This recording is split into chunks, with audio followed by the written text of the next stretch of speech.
महात्मा ज्योतिबा फुले, राजश्री शाहू महाराज, छत्रपती शिवाजी महाराज आणि ज्या मातेच्या पोटी जन्म घेतला त्यांचे वंशज या ठिकाणी त्या जिजाऊमा पुण्यश्लोक आल्या होता. अण्णाभाऊ साठे यांच्या प्रतिमेस अभिवादन करतो. म्हणजे या ठिकाणी मी कल्याणरावला पहिल्यांदा सत्कार केला म्हणजे शिवाजी महाराज आणि जिजाऊचे वंशज 16 वंशज जाधव साहेब आले आणि ते आणले. त्याच्यामुळे मी या सगळ्या संयोजक टीमला मनापासून धन्यवाद देतो. दुसरे नेते तिकडे थोडं सराफ साहेब मला काय माहिती थोडं दुसरे नेते ज्यांनी आता व्यक्त केलं, काही नेते गेले आमचे त्यांना मी परवानगी दिली पण यांना मागितली अशी केली कारण मला आता 2च माणसाचं काम ते लोकसभेमध्ये काय राज्यसभेमध्ये काय काय करावं लागते ते हे सांगू शकते. पण दुसरं म्हणजे त्यांच्याकडे भरपूर काही आहे आणि काही पिवळं मलाही ती देते. म्हणजे मला 2 गोष्टीची गरज आहे. मला 2 म्हणजे त्यांच्याकडे बरंच काही आहे ते मला माहिती आहे, माझ्याकडे काही नाही. त्याच्यामुळे ते आपले पिवळं सुद्धा मला ते देतील आणि म्हणून ते आमचे हेमंतजी पाटील साहेब, आमचे सर्व नेते काही काम असतो ते सगळे आदरणीय नेते या ठिकाणी उपेक्षितांना न्याय देण्याचं काम जे करतात. मांजरकर साहेब बघतो की बाबासाहेब आंबेडकर जयंतीला त्यांचा उत्साह 16-17 वर्षाच्या तरुणापेक्षा सुद्धा जास्त असतो. ते मांजरकर साहेब या ठिकाणी ज्यांनी आम्ही एकत्र काम केलं. आमचे पूर्वीचे राष्ट्रवादीचे माझे अध्यक्ष होते पण ते काय घोटाळा झाला काय पण ते भाग्याने समोर आणले नाही की आपलं उंची गाठायची असते त्या काँग्रेस. पण हे खरं आहे हेमंतराव, मी काय एवढ्या लवकर स्वप्न पाहिलं होतं. मी एकदा विधान परिषदमध्ये जावा आणि म्हणजे स्वप्न तर अजून मी येतं सोडले नाही ते, पण यावेळेस राज्यसभेचे नव्हते.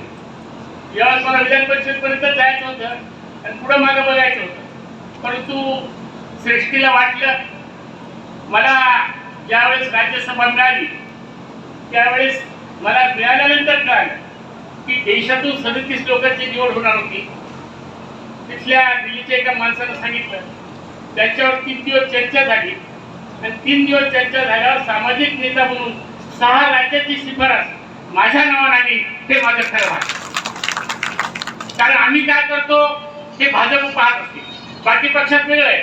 मी राष्ट्रवादी काँग्रेसमध्ये होतो त्यावेळेस आम्हाला कागदपत्र घेऊन शिष्टमंडळ घेऊन 50-50 लोक घेऊन गेले की पदे मिळायची. इथं लोक म्हणायचे शिष्टमंडळ नाही आणि इथं तुम्हाला कळत नाही. इथं शिष्टमंडळ गेलं की गेलं. एका पत्रकाराला माझं नाव म्हणून गेलं का त्यांनी मला अगदी महाराज फोन केला, अहो तुमचं नाव दिलं गेलं. हात जोडतो तू छापू नको तुम्ही काहून आज म्हणलं एकदा पेपरला आलं का टीव्हीला आले त्याचं नाव घेत नाही. भाजपमध्ये जे नाव टीव्हीला आले ते आजपर्यंत टीव्हीतच आहे, टीव्हीच्या बाहेर आलेच नाही. म्हणून मला आनंद वाटला. मी आपल्या मार्फत आणि पत्रकारांच्या मार्फत नेत्या मार्फत भारतीय जनता पक्षाचे मान्य देशाचे नरेंद्र मोदी यांना तसेच आमच्या पक्षाचे अमित शहा आणि नितीन नवी आणि राज्यातले कर्तव्यदक्ष आणि हुशार आणि चाणक्य आमचे नेते मान्य देवेंद्र फडणवीस साहेब, मान्य चंद्रकांत दादा, त्याचप्रमाणे बावनकुळे साहेब आणि सध्याचे चव्हाण साहेब यांनी या पदापर्यंत मला नेलं. मला विधान परिषद भेटावं म्हणून पक्षातल्या लोकांनी तुम्ही मदत करता केली की नाही ते काय केली आहे बऱ्याच जणांनी केली नसेल तर केली म्हणून सांगावं लागते कारण बरोबर काम करायचं ना. पण एक मनुष्य इथं आहे ज्यांनी माझ्यासाठी त्यांच्या लेटर पॅडवर विधान परिषदेवर घ्या म्हणून मागे देवेंद्र इकडे 3 वर्षापूर्वी गेले होते. मी म्हणलं काय झालं, ते म्हणले काय ना असं घेतलं आणि माझ्याकडे वापस दिलं. यांना वाटलं माझ्या काही खरं नाही आणि बरेचसे काय मुख्यमंत्री म्हणायचे भेटले की हो काय काळजी करू नको. लोकांना वाटलं माझ्या याला बनवलं चुक्या. पण 11 महिने जेव्हा सोडले आणि ज्याच्या नेतृत्वात सोडले आणि त्याने काय वापरला होता शब्द, मी पुन्हा येईल आणि त्यांचा शब्द ऐकून मी पुन्हा राजीनामा दिला आणि मला म्हणायची गरज पडली नाही मी पुन्हा येईल कारण त्यांनीच म्हणलेलं होतं मी तुला पुन्हा आणेन. आणि म्हणून मी काही चिंतेत नव्हतो.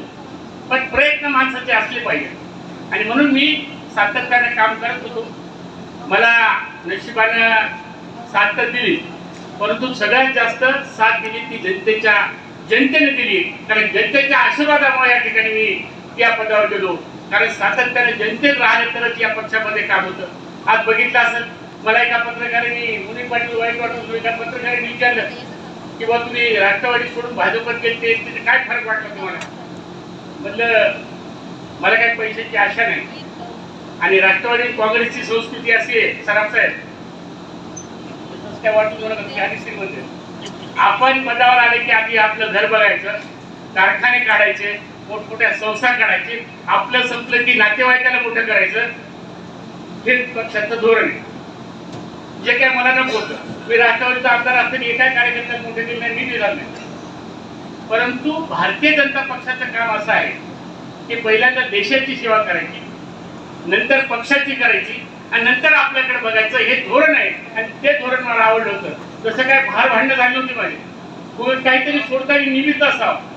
मला मुलींसारख्या माणसावर मी नाव ठेवले, मला काहीतरी बोललं, आता काय करायचं राष्ट्रवादी जाऊन.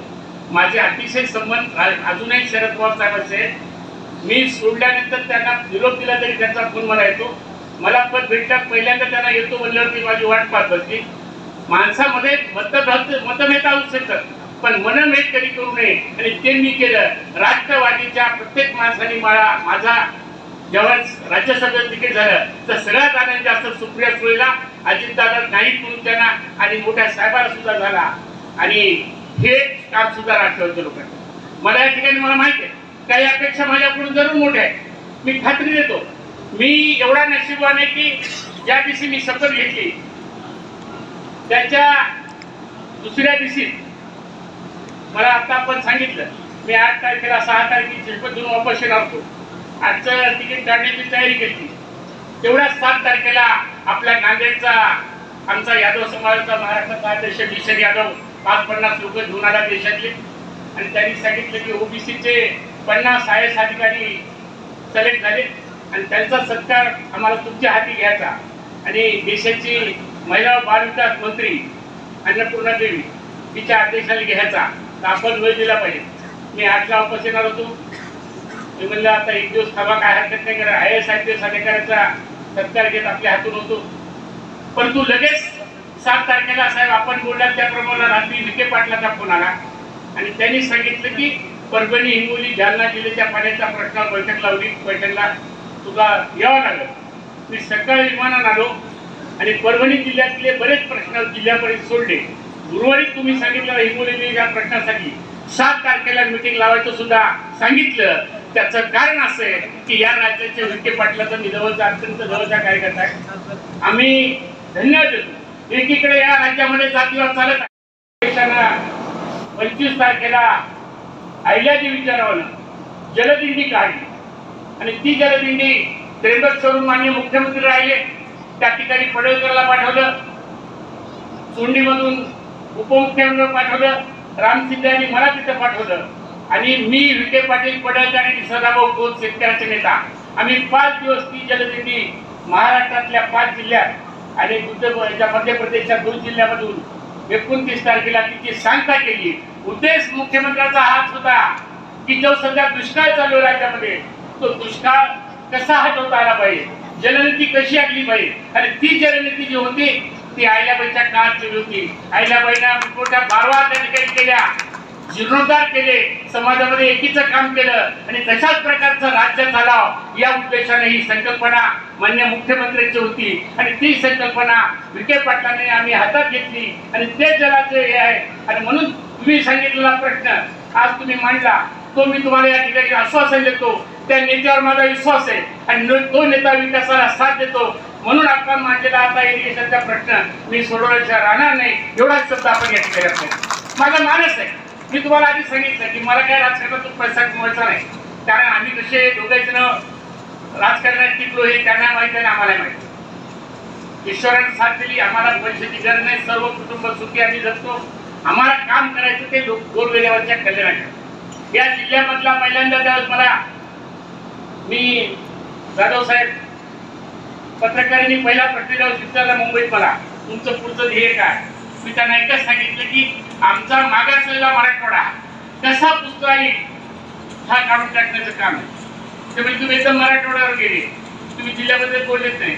मला मी जिल्ह्यावर मराठवाडा जिल्हा येथे बोललो आणि याच्यासाठी बोललो की मला ज्या दिवशी फॉर्म भरायचा होता त्या आदल्या दिवशी मुटकुळे साहेबांना आम्ही सगळे मुख्यमंत्र्याकडे गेलो.